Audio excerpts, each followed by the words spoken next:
My name is Kevin Brooks, and this happened to me in November 2022. I've never told anyone outside my family because I know exactly how it sounds. But every detail is true. I work as a commercial electrician. Back then, I was traveling across Oregon for a week-long hotel renovation project. The company booked me into an older 6-story hotel just outside Salem. It wasn't abandoned or run down. It looked normal enough. Clean lobby, friendly receptionist, quiet guests. I checked into room 517 around 8:30 that evening. The woman at the front desk, probably in her 60s, smiled while handing me the key card. "Elevators to your left," she said. Then she paused. "If you hear maintenance working upstairs tonight, don't worry. They're replacing pipes." I didn't think much of it. Around 11:40 p.m., after watching TV for a while, I stepped into the hallway to grab ice. The hallway stretched farther than I remembered. Thick patterned carpet, beige wallpaper, dim lights, spaced every 20 feet. The air felt strangely warm. Halfway to the ice machine, I noticed someone standing near the emergency exit. A man, tall, gray hoodie, facing the wall, completely still. I assumed he was on his phone until I realized he wasn't holding anything. I walked past him. He never moved. No breathing. No shifting his weight. Nothing. The elevator opened behind me, making me jump. An elderly couple stepped out, smiled politely, and walked toward their room. When I looked back, the man was gone. I honestly figured he'd slipped through the stairwell door. I filled the bucket with ice and headed back. That's when I heard footsteps. Not behind me. Ahead of me. Slow. Heavy. Matching my pace. But the hallway was empty. Every few steps. Thump. Thump. Thump. The sound echoed from somewhere farther down the corridor. When I sped up, the footsteps sped up too. I reached room 517, unlocked the door, and quickly stepped inside. The footsteps stopped immediately. I laughed it off. Old buildings make weird noises. Around 1:15 a.m., I woke to something dragging across the hallway carpet. It sounded like heavy luggage being pulled very slowly. S-H-H-H-H-H-H. Pause. S-H-H-H-H-H-H. Pause. It went on for nearly 5 minutes. Curiosity got the better of me. I looked through the peephole. Nothing. The hallway was empty. Not a single person. But I could still hear the dragging. It was loud enough that I should have seen whoever was making it. I opened the door. Silence. Instantly. The hallway was completely empty. No carts. No guests. No housekeeping. Nothing. I shut the door and locked it. At exactly 2:03 a.m., someone knocked. 3 slow knocks. Knock. Knock. Knock. I looked through the peephole. Nobody. I waited. Another 3 knocks. Same rhythm. I called the front desk. The night clerk answered almost immediately. I asked if someone was checking rooms. She replied without hesitation. "No, sir. Please don't open your door unless you know who's there." Her answer caught me off guard. Before I could ask why, another 3 knocks came. This time louder. Right outside my room. The clerk stayed silent for a second before quietly asking, "Is it 3 knocks?" I said yes. She simply replied, "Keep your door locked." Then she hung up. I barely slept after that. At sunrise, I convinced myself the whole thing had been an overactive imagination, until I stepped into the hallway. The first thing I noticed was the carpet. A set of wet footprints stretched from the elevator all the way to my room. Bare feet. The print stopped directly in front of room 517. There were no footprints leading away, only toward my door. Housekeeping arrived a few minutes later. I asked the woman cleaning nearby if she'd washed the hallway. She looked confused. "There shouldn't be any water out here." When she noticed the footprints, her face changed. Without saying another word, she pushed her cart into the elevator and left. I headed downstairs for breakfast. The same older receptionist from check-in was back. I casually mentioned the strange noises, the knocks, and the footprints.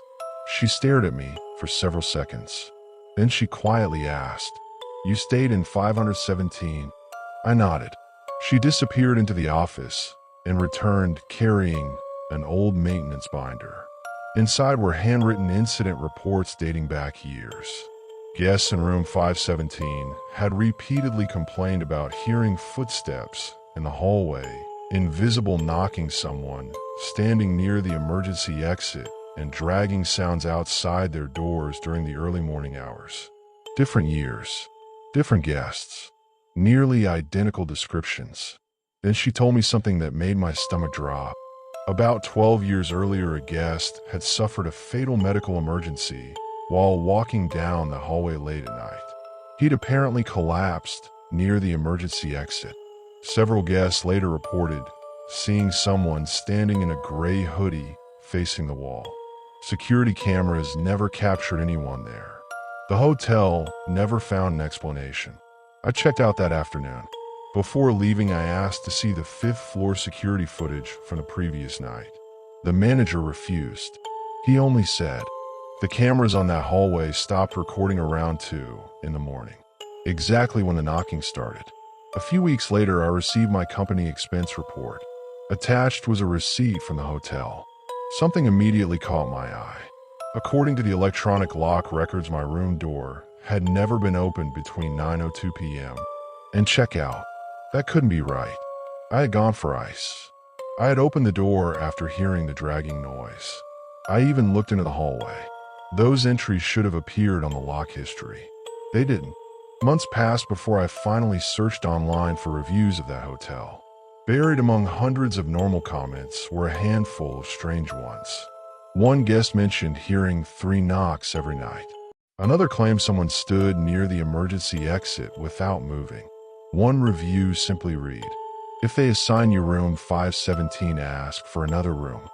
No explanation. Just that. I haven't stayed in that hotel since. I still travel for work, but whenever I'm assigned a room on the 5th floor of any hotel, I ask for a different one. People laugh when I tell them why. That's fine. They're not the ones who still wake up, sometimes at exactly 2:03 a.m., expecting to hear 3 slow knocks outside the bedroom door. And every once in a while, I swear I hear heavy footsteps in an empty hallway where no one should be walking.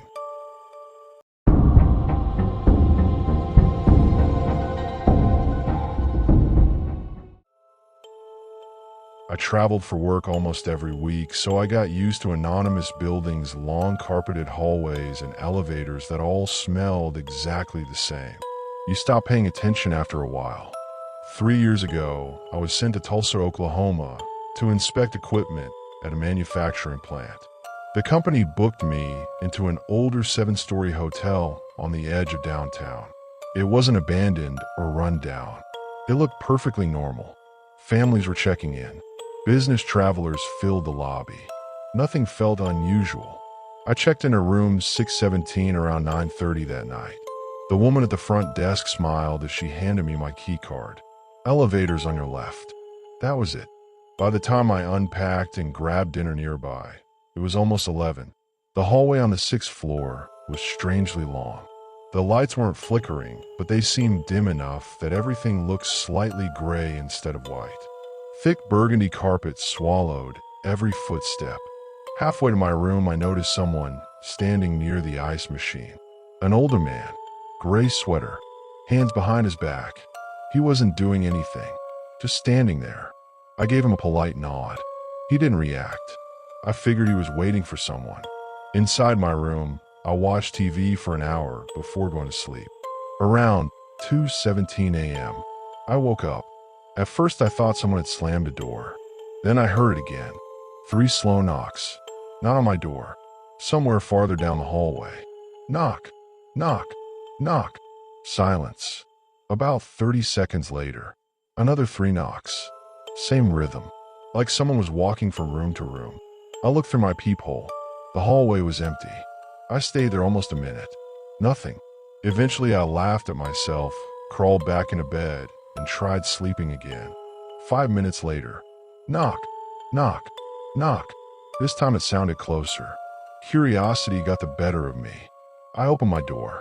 The hallway was completely empty. No footsteps, no voices, no doors closing.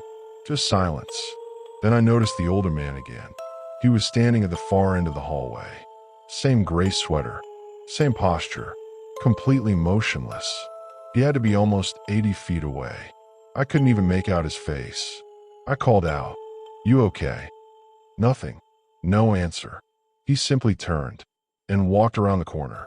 Slowly. Not suspiciously. Just slowly. I don't know why, but something about the way he moved bothered me. It didn't look natural. His arms never swung. His shoulders never shifted. It almost looked like someone was sliding him across the floor. I stood there another few seconds before going back inside. The next morning, I mentioned him to the woman working the front desk. She frowned. "What older man?" "The guy in the gray sweater." She checked her computer. "We don't have anyone matching that description staying on 6. I assumed she'd simply missed him. That evening after work, I returned around 10. As soon as the elevator opened onto the 6th floor, there he was again, standing in exactly the same spot. Same sweater, same position, hand behind his back. I felt embarrassed for staring. Evening. No response. I walked past him. As I passed, I noticed something that made every hair on my arm stand up. He wasn't facing the hallway. He was facing the wall. His nose was only inches from the wallpaper. He had been standing there the entire time, looking directly at the wall. I hurried into my room and locked the door. For the next hour, I kept telling myself there had to be a medical explanation. Sleepwalking, dementia, something. At exactly 2:17 a.m., the knocking started again. Only this time, it was directly outside my room. 3 slow knocks. Knock, knock, knock. I froze. Whoever was outside didn't speak, didn't try the handle, didn't move. Just silence. I looked through the peephole. Nobody. The hallway was completely empty. I waited another 20 seconds. Still nothing. I cracked the door open. The hallway stretched in both directions. Empty. Then, I heard the elevator bell. The doors opened to the far end. The older man stepped out.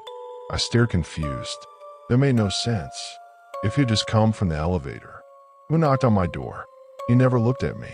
He walked the length of the hallway with those same unnatural movements. When he reached my room, he stopped. Without turning his head, he quietly said, "Don't follow the hallway tonight." His voice sounded dry, almost like he hadn't spoken in years. Before I could answer, he continued walking, straight toward the emergency exit. The heavy door closed behind him. I waited maybe 10 seconds before my curiosity won. I followed. The stairwell was empty. No footsteps. No doors opening. Nothing. He had vanished. The next morning, I told the front desk everything. This time, the manager asked me to come into his office. He closed the door before speaking. "You aren't the first guest who's mentioned someone in a gray sweater." I felt my stomach tighten. He pulled out an old incident report. About 12 years earlier, an elderly guest named Harold Bennett had been found dead in the 6th floor hallway after suffering a heart attack. According to the report, he'd been trying to warn another guest. That guest had wandered into a section of the hallway during a maintenance project where temporary flooring had collapsed behind a plastic barrier. The older man collapsed before he reached him. The other guest survived only because another employee happened to hear him yelling. The manager rubbed his forehead. Every few years, someone reports seeing a man matching Harold's description. I laughed nervously. "You actually believe that?" He didn't answer. Instead, he asked, "What time did you hear knocking?" I looked at him. 2:17. His expression changed immediately. He quietly replied, "That's the time recorded on Harold's death report." I checked out that afternoon instead of staying my final night. Honestly, I convinced myself the manager had simply repeated an old local ghost story. Until 6 months later, I was working in Kansas City and stayed in an entirely different hotel. Completely different chain, different state, different building. Around 2 in the morning, I woke up needing water. When I opened my room door, the hallway was empty, except for one man, gray sweater, hands behind his back, standing perfectly still. At the far end, he slowly turned his head toward me. For the first time, I could finally see his face. He looked exhausted, not angry, not threatening, just deeply worried. Then he quietly lifted one finger, pointing behind me. I turned around instinctively. Nothing was inside my room. When I looked back into the hallway, he was gone. I slammed the door and locked every latch. The next morning, housekeeping knocked. The woman cleaning rooms looked surprised when she saw me. She said, "You stayed in there all night?" I nodded. She looked down the hallway. "Good." I asked her what she meant. She hesitated before saying something I'll never forget. "People who wander these hallways after 2 usually leave before sunrise." I never asked another question. I grabbed my bags, checked out immediately, and have refused to stay on any hotel floor above the second ever since. Maybe it's superstition, maybe it's trauma, or maybe somewhere in hotel hallways across America, an old man in a gray sweater is still trying to stop strangers from walking just a little farther than they should.